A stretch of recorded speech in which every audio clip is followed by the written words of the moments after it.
اور سرکار کسی کو کمتر دیں گے؟ سوچئے، وہ تو دنیا میں کسی کو کمتر نہیں دیتے، یہ تو ابو بکر ہے، یہ تو یار غار ہے. کہا قیامت میں میں لے کر دوں گا. لے کر کس سے دینا ہے؟ رب سے. رب کے ہاں کمی کس چیز کی ہے؟ تو سوچئے کیا کچھ ملنے والا ابو بکر صدیق کو، ہم اس کا اندازہ نہیں کر سکتے. جو مقام اور مرتبہ حضرت سیدنا ابو بکر صدیق کا ہے وہ مسلم ہے پوری امت میں. وہ اعظم نے کہا تھا نا، اعظم شان صدیق کی پوچھنائیں، اکو یار ہزارہ مرگا، اکو یار ہزارہ مرگا.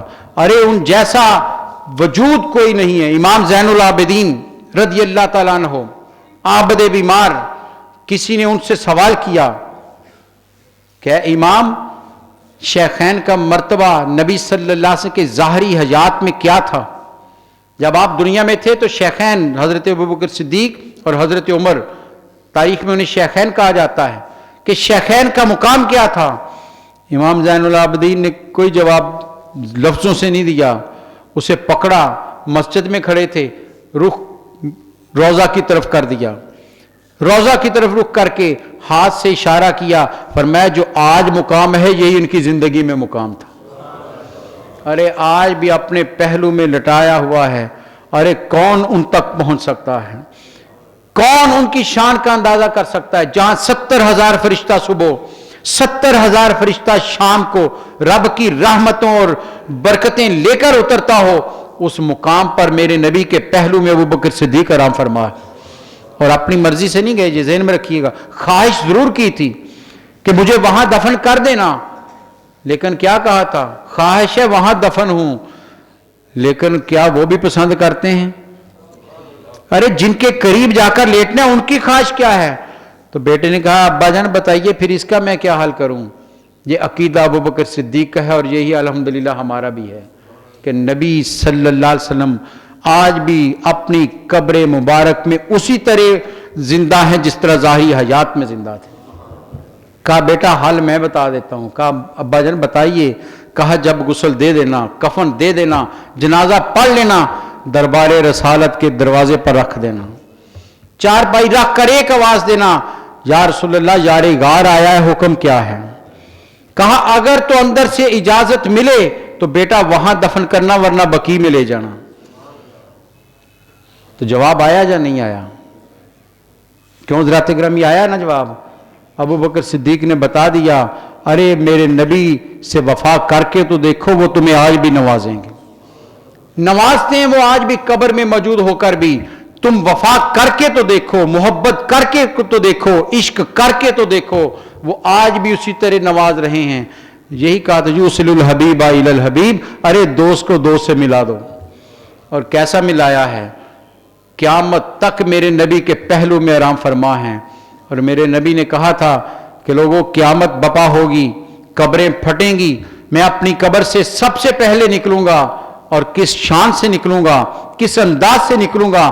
فرمایا دائیں ہاتھ میں ابو بکر کا ہاتھ ہوگا، بائیں میں عمر فاروق کا ہاتھ ہوگا، اور ہم میدان حشر میں یوں جائیں گے.